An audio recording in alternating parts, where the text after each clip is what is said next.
Quiet, please. Quiet, please.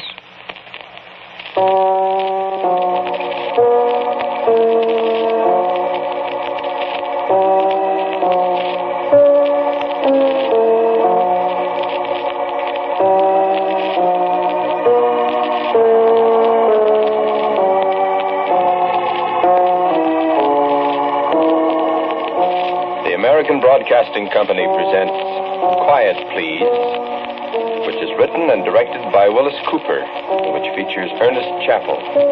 Quiet, Please for today is called The Evening and the Morning.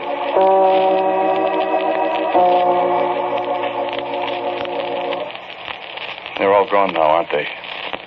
That was the last car going out the gate, wasn't it? There's nobody there but the gravediggers. Can we walk over there for a minute? Please? It's getting dark, isn't it? Is that what's bothering you? There isn't anything here that'll hurt you. My grandfather always taught me not to be afraid of cemeteries. They're sad places, he always said. They're sad and they're lonesome. But there's nothing there to harm you. I'll only be a minute, really. I'm not going to break down or anything like that. There's something I have to do. No, I won't run away. You're not worried about that, are you? Well, after all, you've got a gun. You could shoot me if I tried to run away. I couldn't very well attack you suddenly, could I? Not with these handcuffs. Of course not. So let's walk over there for just a minute. Please? Don't you think you're overdoing it a little bit, Dean? Well, I'm sorry if you think so. I do think so. Please, may we walk over to the grave? Listen here.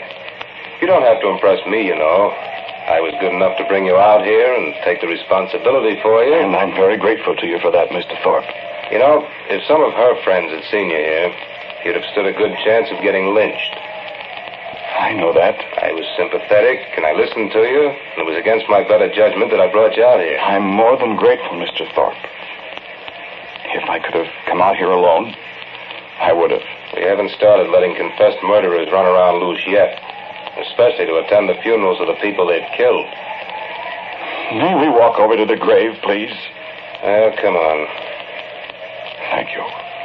You're not doing yourself any good this way, Dean. I'm not trying to, Mr. Thorpe. What do you want to see the grave for?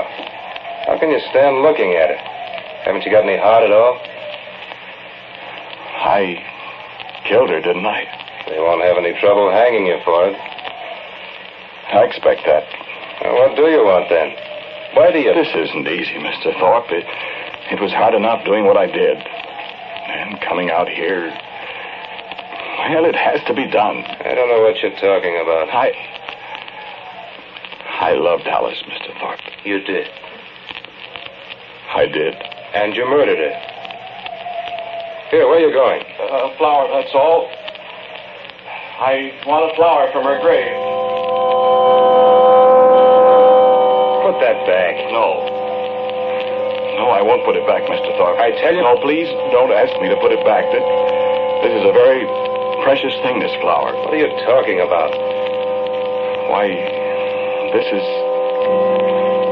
is why I murdered Alice, Mr. Thorpe.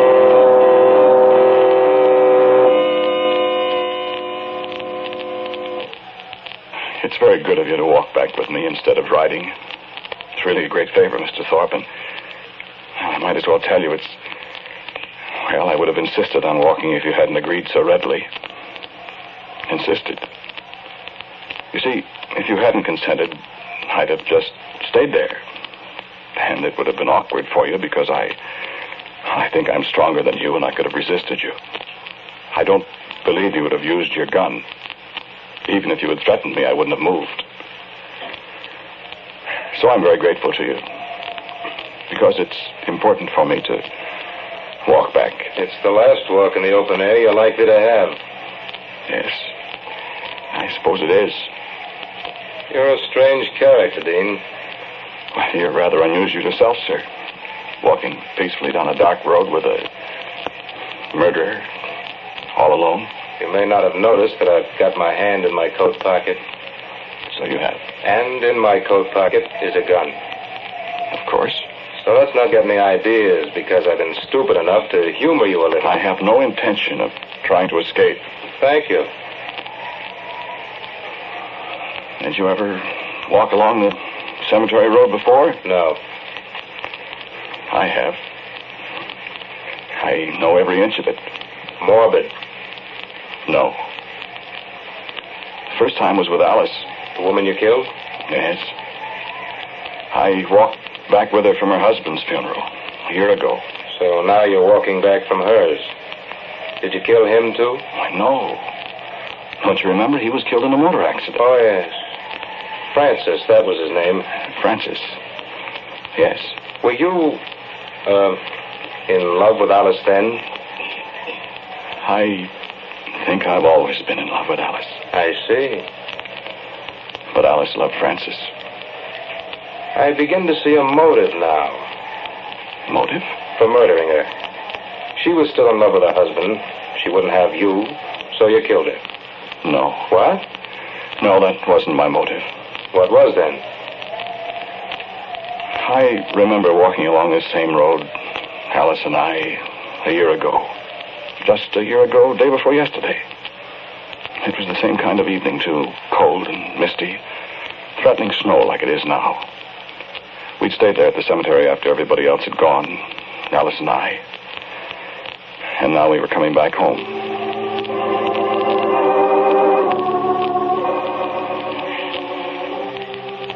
Francis would have liked the flowers, wouldn't he, Dean?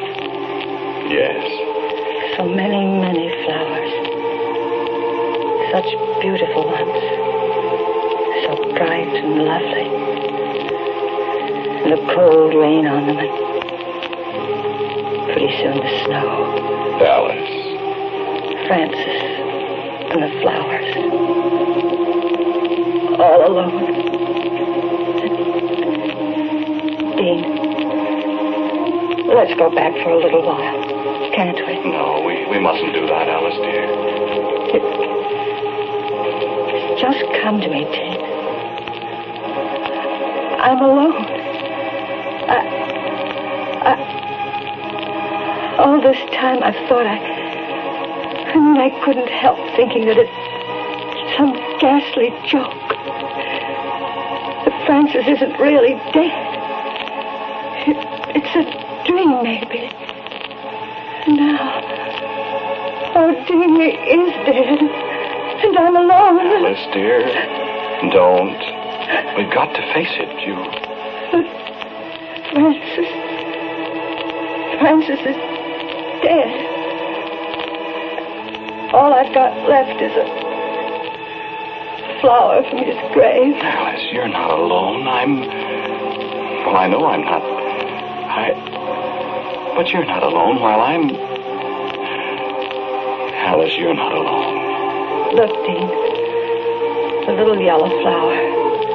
The little yellow moss rose that Francis always loved so much. He was born and he lived and he loved me and I loved him, and now there's nothing left but this. Alice, will you listen to me? Alice, will you stop this? It's no good carrying home a flower from there. Why, it's just a little symbol that'll break your heart all over again every time you look at it. But it was from his... No, don't say it. Don't carry home any reminders from that place, dear. I know this is hard, but now is the time for you to make decisions now and not years from now when you should be forgetting. That little rose, it'll always remind you, it'll always hurt you. It'll do terrible things to you, Alice. Throw it away. Throw away Francis' flower? It isn't his flower, Alice. But I need something to remind Do me. you need anything to remind you of Francis, Alice? You have your memories of 5 years of being married to him. You have all the things he wrote, the music you loved. You have so many precious memories, dear. You're going to trade them all for a memory of a mound of flowers on a November day in the rain. Why, I remember Francis when he came home from the war. And the day you were married, I remember. He was so tall. I remember both of you. And the time we went to Canada, and it snowed. For Francis. Not the flower. And the springtime in the country with him. And the times he helped me wash the dishes. Throw the flower away, Alice. Here, Dean. You throw it away for me. I want to, but I'm afraid. Throw it away, Dean. And let me keep Francis in my heart.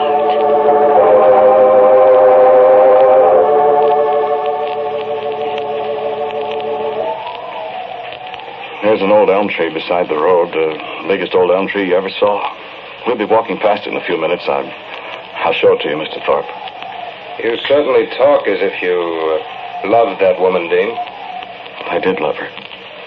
I do love her. Well, why did you kill her then? Because I loved her. And because she loved Francis. I said that was it. No. You're right in what you said, but you're forming the wrong conclusions, Mr. Thorpe. How? You think that I murdered her in a fit of anger because she refused to marry me. Of course. Well, that isn't true. I don't understand you. I'll explain it all to you. It doesn't need much explaining to me. I'll explain it. Well, what happened? Did your idea about throwing away the flower work? Yes, of course. But you're carrying away a flower from her grave. Yes. Why? Perhaps I want my memories of Alice to be that grave out there in the rain. Adding to your own punishment. Yes, that's part of it. I realize that I must pay a price for what I've done. I do that gladly. And I mean that. I mean, I'm really glad to pay it. But I hope you will believe me. I want to punish myself even more. But I haven't finished. I've got one more thing to do. That's why I begged you to let me come to the funeral. And why I plucked the flower from her grave. You're over my head, Dean. Oh, bear with me, Mr. Thorpe. It's only a little while. That's the big elm tree I told you about. You see it? There's a little street light just beyond it. What about it? There's a bus stop just beyond it. We can wait there for a bus if you like. Yes, I see somebody waiting there now. I think it's a good idea. I'm tired. I wish you'd tell me, though, why you did do it, Dean. Not that it'll make any difference. Not with your confession and all that. Mr. Thorpe, are you superstitious? Me?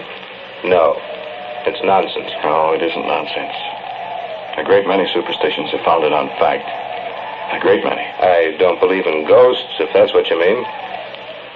You know, Francis was a writer. Yes? A writer of supernatural stories. I didn't know that. He had a very thorough understanding of superstitions, beliefs of all kind. He had a large library of source material on that subject. Did he believe in ghosts? He was a rational man, Mr. Thorpe. And my very good friend. All right. I saw a good deal of Alice in the years since Francis was killed. In the first few months when she was having to reconstruct her life, when she was having to reconcile herself to the fact that she was alone, that Francis was drawn out of her world, I spent a good deal of time with her. And I was gratified that she was taking it very well. She did the house over completely, with the exception of the room he'd used for a study. That she left exactly as he'd left it. A typewriter, a stack of paper, the pottery jar full of sharpened pencils, half a pack of cigarettes and a torn match package.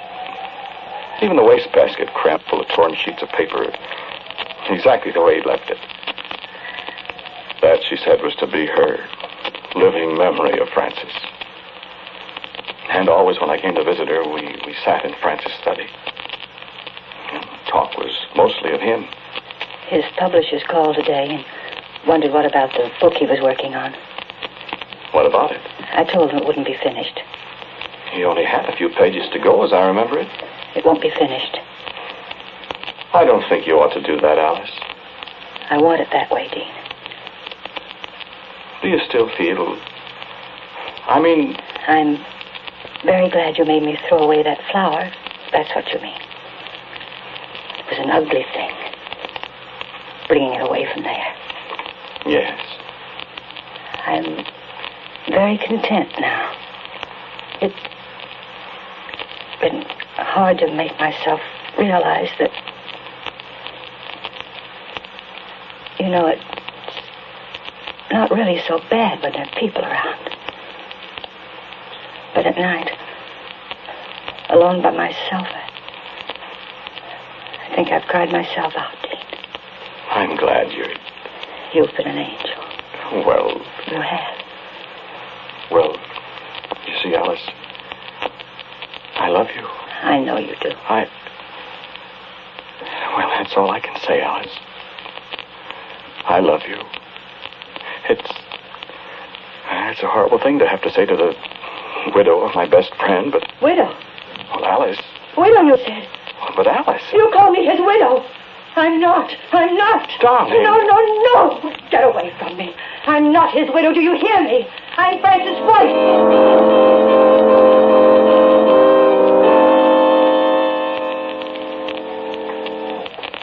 Where's that fellow that was waiting for the bus? Did he go away? Did you see him? Yes, I saw him. So she did get mad at you, huh? Well, don't you think you were rushing things a little, Dean? Don't you think you should have waited a little longer before you put in a word for yourself with his widow? His wife. No, Mr. Thorpe, I always knew that Alice would never marry me. I knew too much of the deep love and affection that existed between those two. And I knew that I would never have a chance with her. But in all honesty, I couldn't help confessing to her. She said she knew how you felt. Yes, she did. Well, I don't see where this story's getting us, Dean. Besides, here's your tree, and I'm going to sit down and wait for a bus. Wonder where that other fellow went. Francis loved music, although he couldn't play a note. Alice in the old days would sit at the piano nights when he found himself struggling with an idea that wouldn't come out. Francis always said that if he could listen to Alice playing long enough, the toughest situation would unravel itself. I think that was a fact. Many a night I've sat in the living room listening to her at the piano while Francis listened from his study. I remember one thing he used to love. Alice played it so often for him, people used to laugh and call it their theme song. And one night, not very long ago, I dropped in to see Alice. After a while, she sat down at the piano and played it. I hadn't heard it for so long.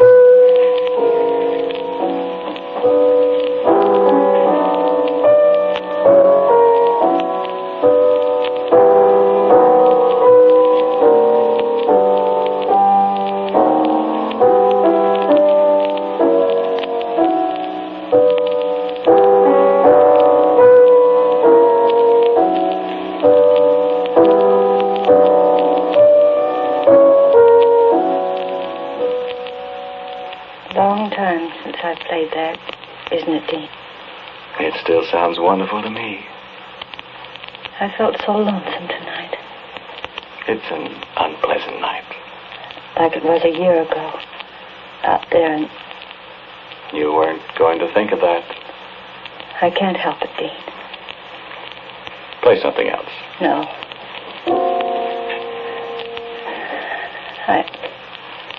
I wonder if Francis is lonesome, too. Alice. No.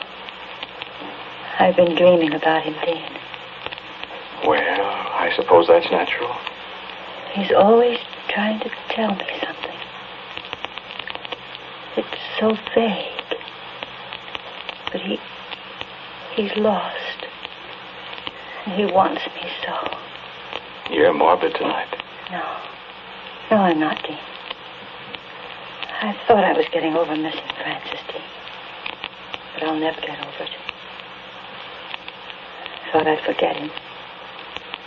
But I can't forget him. You must forget him, dear. No. I won't forget him. He's my husband. I love him. I love him. Alice, dear, you mustn't know. Oh, Dean. I want him so. You've never lost anyone, Dean. You don't know how it is. And now, these last few weeks, I know how Francis wants me. You're not being rational, Alice. But I love him, Dean. Oh, isn't there some way? No, Alice, please. No, I mean it. Dean, listen. Well, Francis had so many books. Wouldn't there be something in one of them that might tell me how to bring Francis back to me? Alice. Or some way I could find him, Dean. Alice, sit down and stop this. Dean. Well? Dean, do you love me? You know I do. I'll never marry you. I hope that someday... No. It's a sacrilege to think it even. I'm Francis' wife. I'll be Francis' wife forever. Forever and ever. Oh, darling. No, wait. Dean, as surely as I'm sitting here, I swear to you I'll always love Francis. Yes. And I can't live without him. What do you mean by that? I've thought about it. I've thought about it until my head hurts. You think I'm losing my mind, don't you? No. Dean, I won't marry you. Yes, you said that. But do you want to earn my everlasting gratitude? And Francis' gratitude, too. I don't understand you. Yes, you do. Yes, you do. I won't do it. Dean, listen. If I kill myself, that'll be a sin, won't it? Yes. And I won't go to heaven and be with Francis, No. will I? Then will you do it? Alice, you've lost your mind. No. You said you loved me. Then prove it. Give me back to Francis.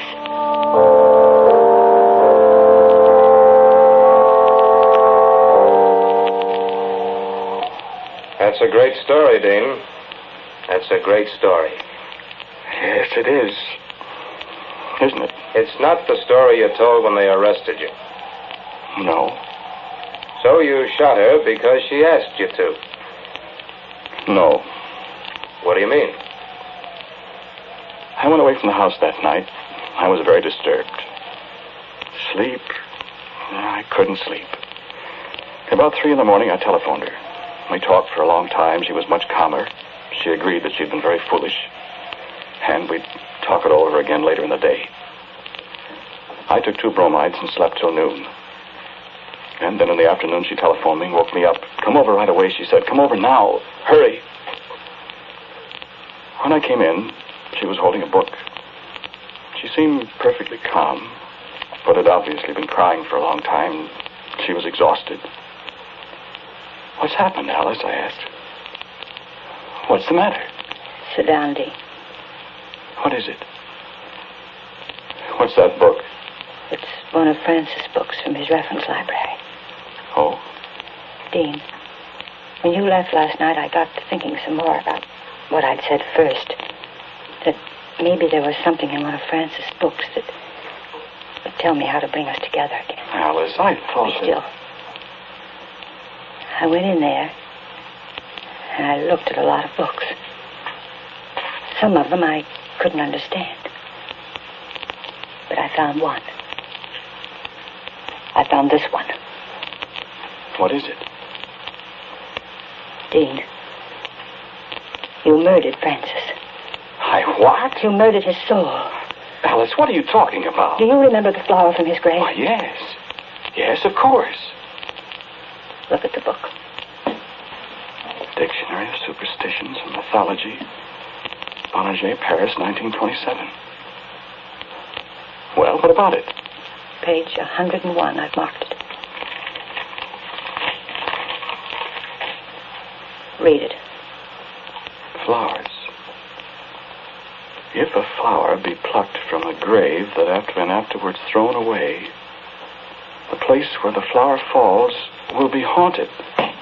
Alice, what is this? It's true, Dean. It's superstition, for heaven's sake. It's true. Oh, now, come now. It's true. How do you know? Because I went out to the cemetery road. And I went to the elm tree where you threw the flower away almost a year ago. You went... When did you go out there? This morning. While it was still dark. This morning? And it's true. I know. Francis is there. Chained to that spot forever and ever. Oh, Dean, what are we going to do? We did it, you and I. What are we going to do?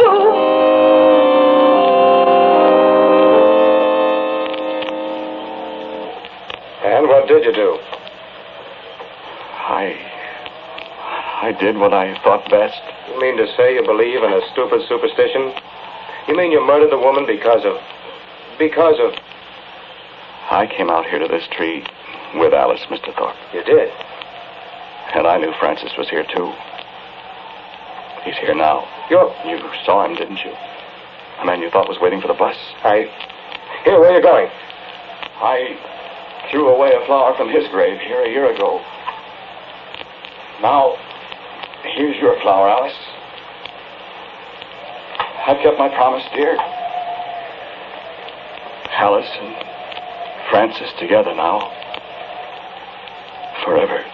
You don't believe that. Listen.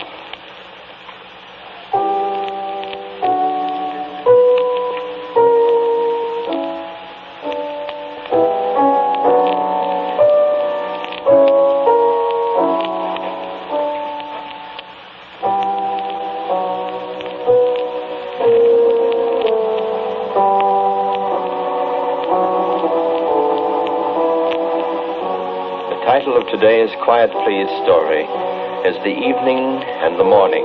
It was written and directed by Willis Cooper. Ernest Chappell was the man who spoke to you. Dan Bess Johnson played Alice. Martin Lawrence was Mr. Thorpe. As usual, music for Quiet Please is by Albert Berman.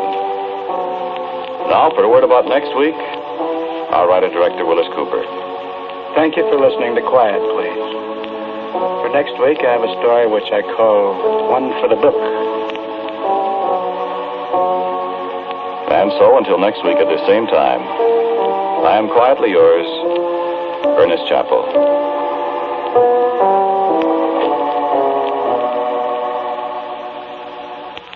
And now, a listening reminder. A great number of our citizens are unaware of the insidious rackets that are constantly challenging our law enforcement agencies. You can hear about them on David Harding Counterspy. Tune in Counterspy this afternoon on your ABC station. This is ABC, the American Broadcasting Company.